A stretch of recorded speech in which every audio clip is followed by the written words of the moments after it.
নমস্কার সবাইকে, শুভ সকাল। কেমন আছেন সবাই? দিনটা ছিল মঙ্গলবার। একটু একটু করে ক্লিপস নিয়ে ভিডিওটা দেওয়ার চেষ্টা করেছি। আশা করি সবাই দেখবেন আর সবাই একটুখানি পাশে থাকবেন, এটাই চাইবো। সকালবেলা উঠে এক গাছ ফুল দেখে আর থাকতে পারলাম না, তাই তাড়াতাড়ি করে গিয়ে ফুলগুলোকে আগে তুলে নিয়ে আসলাম। এত সুন্দর ফুল হয়েছে আর প্রচুর ফুল হয়েছে। এই স্থলবদ্ধ ফুলগুলো আসলে এই দুর্গাপুজোর সময়ই হয়, কিন্তু এবছর আবার দেখছি একটু পরে পরে হচ্ছে, কেন জানি না। যদিও মনে হয় গাছটা কাটা হয়ে গেছিলো ওই জন্য হয়তো। আর তারপর ফুলগুলোকে তুলে নিয়ে তারপর দেখছি একটা পার্সেল এসছে। যদিও একটা কালী পুজোর জন্য একটা জামা অর্ডার করেছিলাম, আসলে মেয়েদের সারা বছরই কেনা যদিও। আর এটা আমি সাদা রঙের একটা ড্রেস অর্ডার করেছি, যখন পরবো হয়তো দেখবেন। খুব সুন্দর ছিল, এটা শিফনের একটা গাউন টাইপের ছিল, দেখতে বেশ ভালো। আর পরলে আরও সুন্দর লাগবে হয়তো। জামাটা বেশ ভালোই হয়েছে, এসেছে ভালো। আর প্যান্টটাও ভালো এসছে, তবে ওড়নাটা একটু সিম্পল এসছে, মনে হয় একটু কারুকার্য করতে হবে ওড়নার মধ্যে। দেখি কি করা যায় ওড়নাটা।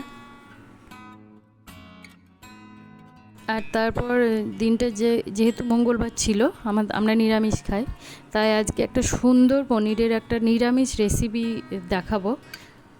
আপনারা যদি চান বানাতে পারেন, খুব ভালো লাগে খেতে। আর দেখতেও দারুণ হয়, খেতেও সুন্দর হয়। যদি একটু দেখতে ভালো হলে খেতে বেশি ভালো লাগে, তবে খেতে খুব সুন্দরই হয়েছিল, বেশ ভালো।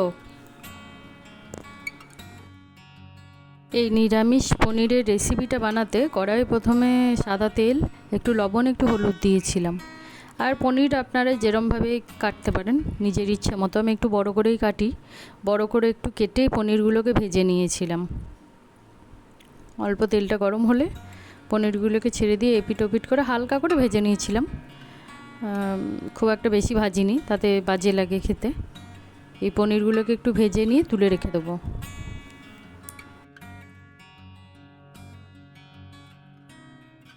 আর এইভাবে যতক্ষণ পনিরগুলো হালকা করে একটু ভেজে নিচ্ছি, পাশে দুটো আলু কেটে রেখেছিলাম, সেই আলুগুলোকে ভালো করে ধুয়ে আলুগুলোকেও ভেজে নিতে হবে।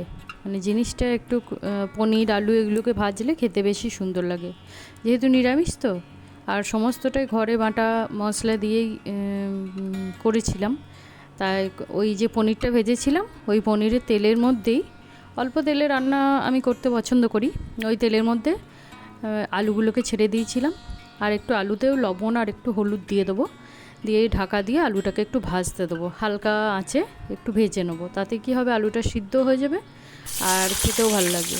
তারপর কড়াইয়ে একটু সর্ষের তেল দিয়ে দিলাম, আর দিয়ে দিলাম কিছু টমেটো। এই টমেটোগুলো একটু নেড়ে নেবো। নেড়ে নিয়ে হাতে শিলে বেটে রেখেছিলাম মশলা, জিরে, ধনে, একটু আদা আর একটু কাশ্মীরি লঙ্কার গুঁড়ো দিয়েছিলাম, তাতে রঙটা ভালো হবে। আর একটু চিনি দিয়েছিলাম, একটু লবণ, হলুদ এগুলো পরিমাণ মতো দিয়ে দিতে হবে। দিয়ে হালকা আঁচে একটু করে এটাকে নাড়তে হবে। নেড়ে ভালো করে মশলা থেকে তেল ছাড়া অবধি অপেক্ষা করতে হবে। আর আমি মাঝে মাঝে একটু করে জলও দিয়েছিলাম, তাতে মশলাটা ভালো ভাজা হবে। তারপরে ওই আলুগুলোকে ছেড়ে দেবো এই মশলার মধ্যে, দিয়ে হালকা আঁচে ঢাকা দিয়ে রাখবো যতক্ষণ না ভালোভাবে সিদ্ধ হয়ে যায়। জল দেবো না এখন এই পর্যায়ে, একটু জলটা একটু পরে দেবো। তাই আলুগুলোকে ভালো করে নেড়ে নিচ্ছি আর ঢাকা দিয়ে দেবো এর মধ্যে।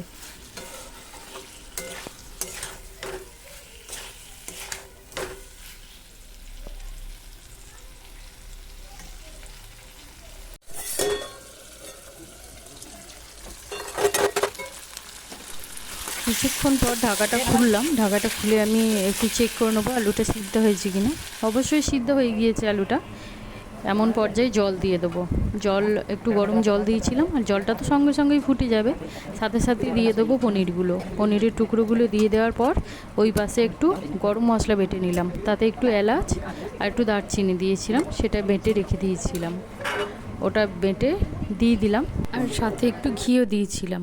আর বিখ্যাত রায়গঞ্জে তুলাইগঞ্জি চাল এনেছিল, সেটা রান্না করেছিলাম, নিরামিষের দিন ছিল বলে।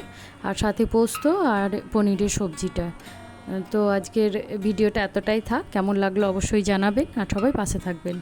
টাটা, আবার দেখা হবে অন্য কোনো দিন।